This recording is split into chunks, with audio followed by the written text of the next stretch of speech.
বন্ধুরা রাতে যখন ভাত বা রুটি কোনো কিছু খেতে ইচ্ছা করে না আর মনে হয় কিছু হেলদি খাবো, কিছু ভালো খাবো, তখন এই রেসিপিটি ট্রাই করে নিতে পারো। এখানে দেখো খুব সরু সরু করে গাজর কেটে নিয়েছি, সরু সরু করে ক্যাপসিকাম কেটে নিয়েছি, আর হাফ বাঁধাকপি কেটে নিয়েছি। মানে সবই কিছু আমি প্রায় 1 কাপ মতন করে কেটে নিয়েছি এখানে। তো তোমরা যতটুকু প্রয়োজন ততটুকুই এখানে নিয়ে নিতে পারো, আর 3টে জিনিসই সমান পরিমাণে নিয়ে নেবে। এবার 2 চামচ কি 3 চামচ, ছোট চামচে 2-3 চামচ মানে টি-স্পুন তেল দিয়ে দিয়েছি, সাদা তেল। তার মধ্যে গাজর আর বাঁধাকপিটা তেলের মধ্যে আগে আমি দিয়ে দিলাম। তেলটা একটু গরম হয়ে গেলে বাঁধাকপি আর গাজরটা আগে দিয়ে দেবে, কারণ একটু সেদ্ধ হওয়ার ব্যাপার থাকে বাঁধাকপি আর গাজরটার মধ্যে, সেই কারণে। ক্যাপসিকামটা আমরা পরেও দিতে পারবো একটু। এবার আমি একটু নুন দিয়ে দিচ্ছি 1 চামচ স্বাদ মতন, যাতে তাড়াতাড়ি বাঁধাকপি আর গাজরটা সফট হয়ে যাক। আর এখানে হাফ কাপ মতন জল দিয়ে দিলাম আমি। দিয়ে এবার একটুখানি ঢাকা দিয়ে কিছুক্ষণের জন্য রেখে দেবো, যাতে এটি সফট হয়ে যাক। মোটামুটি 1-1.5 মিনিট পরে এটা তুলে নেবে, দেখবে জলটা শুকিয়ে গেছে আর গাজর আর বাঁধাকপিটা একটু সফট আর নরম হয়ে গেছে। তো এই সময় আমি ক্যাপসিকাম কুচিটা দিয়ে দিয়েছি এখানে। দিয়ে ক্যাপসিকামটা একটু নাড়িয়ে চাড়িয়ে নিচ্ছি। আর এবার ক্যাপসিকাম তো তাড়াতাড়ি নরম হয়ে যায়, তাই এবার আমি ঝটপট করে আগে একটি মশলা করে নিচ্ছি। তো এখানে একটি বড় সাইজের টমেটো আমি টুকরো করে কেটে নিয়েছি, আর 1 ইঞ্চি মতন আদা আমি এর মধ্যে দিয়ে দেবো। এই একটি টমেটো, আর দেখো 1 ইঞ্চি মতন আদা আমি এই টমেটোর মধ্যেই দিয়ে দিলাম। দিয়ে এটাকে আমি একটা পিউরি তৈরি করে নেব। তো গ্রাইন্ড করে নিচ্ছি। আর দেখো বন্ধুরা, গ্রাইন্ড করার জন্য আমি এখানে আজকে ইউজ করছি আগারো এই পার্সোনাল ব্লেন্ডারটা। আগারোর এই পার্সোনাল ব্লেন্ডারটা ভীষণ সুন্দর, ছোট্ট একটা ব্লেন্ডার, ছোট রান্নাঘরের জন্য খুব সুবিধাজনক কাজ করতে। এর মধ্যে 3টে জার পাওয়া যায় আলাদা আলাদা, আর 2টি ব্লেড আছে, একটা গ্রাইন্ডিং ব্লেড, একটা ব্লেন্ডিং ব্লেড। ছোট রান্নাঘরে বেশ সুবিধাজনক এবং দেখতেও বেশ সুন্দর। এটি দেখো ঝট করে হয়ে গেল।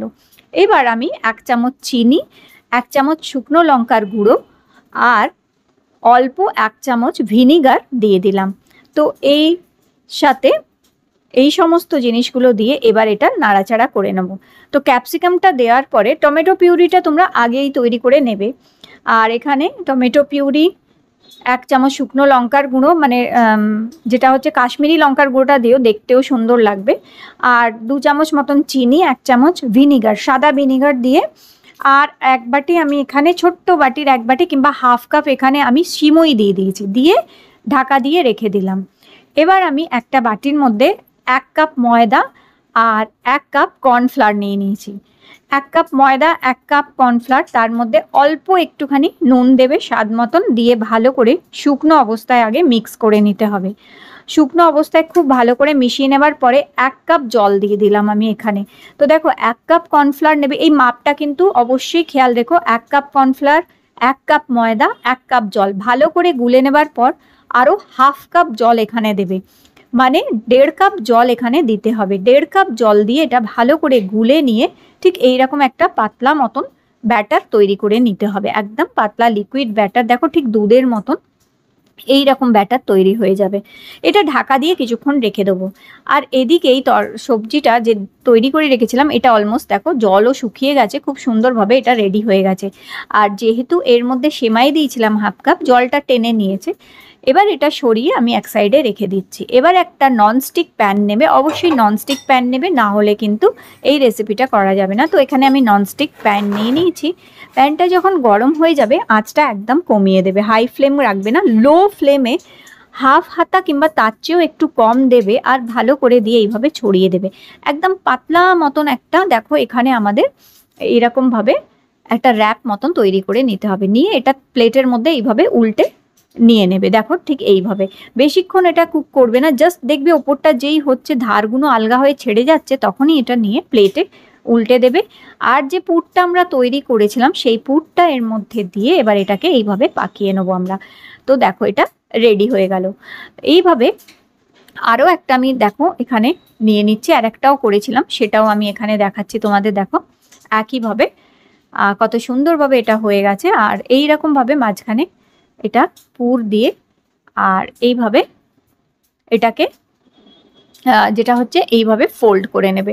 তো খুব সহজে ঝটপট ঝটপট হয়ে যায়। ময়দার ব্যাটারটা যতবার দেবে ততবার কিন্তু গুলিয়ে নেবে, গুলিয়ে নিয়ে তারপরেই দেবে। এইরকমভাবে ঝট করে দেবে আর জাস্ট ফটাফট এটাকে ছড়িয়ে দেবে। খুব অল্প পরিমাণ দেবে, যেন মোটা না হয়, পাতলা পাতলা তৈরি হয়। অল্প পরিমাণ দেবে, আর যেই ধার থেকে ছেড়ে আসবে তখনই দেখো এটা এইভাবে উল্টে নেবে। এইভাবে উল্টে নিলেই কি সুন্দর দেখো এই র্যাপগুলো তৈরি হয়ে গেল। আবার এর মধ্যে এইভাবে এই পুরটা দেবে, পুরটা দিয়ে আর এইভাবে এটাকে তৈরি করে নেবে। বন্ধুরা তোমরা চাইলে এটা শুধু শুধু এইভাবেই খেতে পারো, সস দিয়ে এটাকে শুধু শুধুই খেতে পারো। আর এটা হচ্ছে একদম যেটা আমি তোমাদের তেল ছাড়া একটা দেখিয়ে দিলাম। এবার তোমরা যদি চাও এটা তেলে একটু ভাজতেও পারো। অল্প দেখো তেল 2-3 চামচ দিয়ে দিলাম, তার মধ্যে আমি এগুলো দিয়ে একটু ফ্রাই করে নিচ্ছি। তো যারা তোমরা ফ্রাই ছাড়া খেতে চাও তারা তোমরা এমনি ওটাকে খেতে পারো, দারুণ খেতে লাগে কিন্তু র্যাপগুলো। আর যদি চাও যে একটু ফ্রাই করে খাবে তাহলে একটু ফ্রাই করে স্প্রিং রোলের মতন করেও এটা খেতে পারো।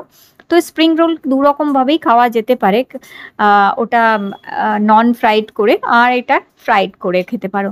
দুটোই খেতে কিন্তু দুর্দান্ত লাগে। তো অনেক সময় রাতে একঘেয়ে সেই ভাত আর রুটি যখন খেতে ইচ্ছা হচ্ছে না, তখন এইরকম ধরনের রেসিপি অবশ্যই ট্রাই করে দেখতে পারো, দারুণ লাগবে তোমাদের। চলো আমি একটু কেটে পিস করেও তোমাদের দেখিয়ে দিচ্ছি যে ভেতরটা কেমন সুন্দর দেখতে হয়েছে। আর সত্যি বন্ধুরা অপূর্ব খেতে হয়েছে, অসাধারণ খেতে হয়েছে।